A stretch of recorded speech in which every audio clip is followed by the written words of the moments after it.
जीअं त पूरे मुल्क जीअं सिंध बि ज़रई हवाले सां अॻिते आहे। सिंध जी ज़राअत बि पंहिंजी हिकिड़ी अलॻि मक़ाम रखे थी।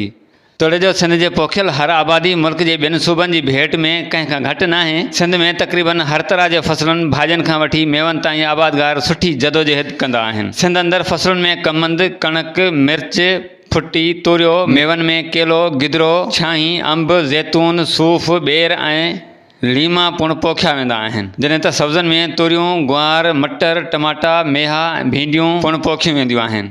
इहे फसल मेवनि भाॼियुनि तोड़े फसल सिंध खां सवाइ ॿियनि मुल्कनि में बि एक्सपोर्ट थींदियूं आहिनि, जंहिंमें सिंध जा नंढा आबादगार पंहिंजी हिमत जदोजहद सां काफ़ी ॾुखियाईनि ऐं परेशानियुनि खे मुंहुं ॾेई अहिड़ी पैदावार सलाहियतूं हासिलु कंदा आहिनि।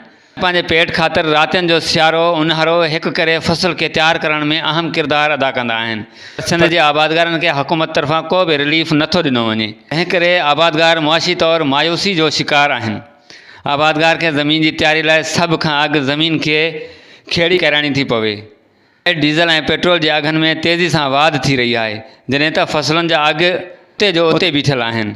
उनखां बाद पाणी जी जेको इंतिहाई ज़रूरी आहे सो बि सिंध जे हेठिनि इलाइक़नि में दुरुस्त नमूने नथो पहुचे। इनखां पोइ ज़मीन जी पोखाई लाइ भाण तोड़े ॿिज जिन्हनि जा पिणु अघु सिंध जे ग़रीबनि आबादगारनि खे लांझो करे छॾियो आहे। इन्हनि सभिनी ॾुखियाईनि खे सिंध जो आबादगार बर्दाश्त करे पोखाई खे कंहिं हद ताईं मुमकिन बणाईंदो आहे ऐं फसल तयारु थियण ताईं जो इंतज़ारु बि कंदो रहंदो आहे। जॾहिं त फसल पची तयारु थी मार्केट में ईंदो आहे त मार्केट में मौजूदा सेठिया दलाल मुख़्तलिफ़ बहाना ठाहे आबादगारनि जो सरेआम मुआशी क़तलाम शुरू करे छॾींदा आहिनि। इन मक़सद लाइ सिंध जे आबादगारनि जे हक़नि ते धाड़ो हणी आबादगारनि खे हर क़िस्म जी परेशानी में धकेलियो थो वञे, जीअं असां वटि सिंध में थींदो रहियो आहे।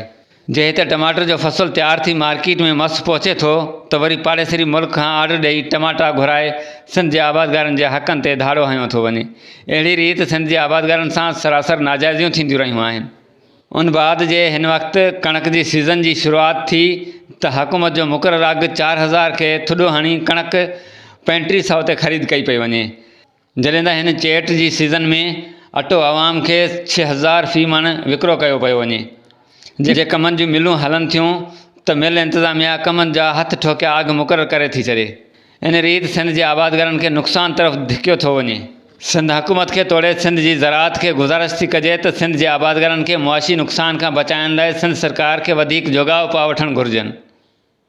जॾहिं त सिंध जे सभिनी DCs खे पाबंद बणाए ज़राअत बाबति हर ज़िले में ज़राअत जा सरकारी सेंटर खोलिया वञनि, जीअं आबादगार मुआशी तौरु बहरनि मां ॿाहिरि अची सहूलतुनि सां गॾु सिंध जी ज़राअत खे मज़बूत बणाइनि। उमर कोराई, मीरपुर, माथेलो।